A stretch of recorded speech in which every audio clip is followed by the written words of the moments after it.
Il s'agit d'un postulat à développer. Reste à résoudre le problème des preuves. Pour les obtenir, il est nécessaire d'avoir la participation d'aveugles dans la méthode de mensuration. J'en ai oublié le pourquoi, mais je me souviens qu'au moment où je me suis penché dans l'affaire, c'était inévitable. Quand c'est compris, c'est cuit. C'est assez sanglant ou saignant. Dès qu'on l'a compris, alors on est cuit. Je le sais, et on ne m'a pas cru. On sait que, pour se repérer, les éléments émettent des ondes. Il en va de même pour les cheveux.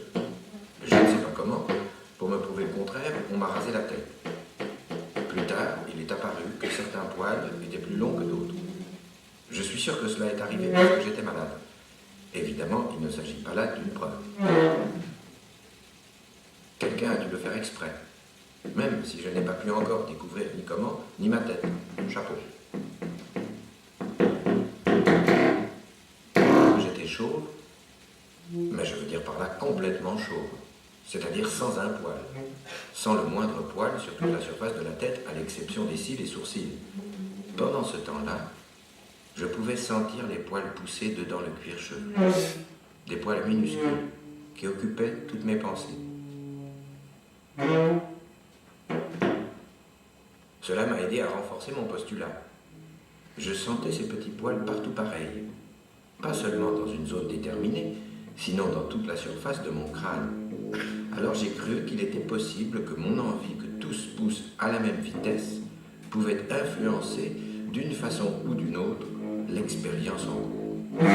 De là la nécessité des aveugles.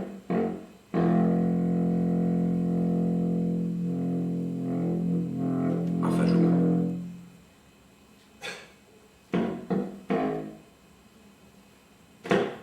De toute façon, je suis fier d'avoir eu cette intuition. On m'a expliqué après qu'il paraît qu'en physique, on a aussi vu que les mesures modifient les résultats des expériences. C'est un type qui avait un ami qui avait un chat qui l'a dit le premier. C'est assez réconfortant de savoir que j'ai eu la même idée sans jamais avoir fait des études si compliquées.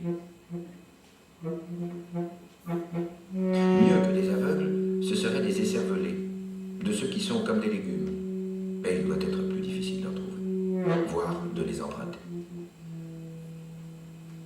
Il ne peut pas avoir de réfutation possible à l'expérience, sauf s'il apparaît un malin à faire de la rhétorique.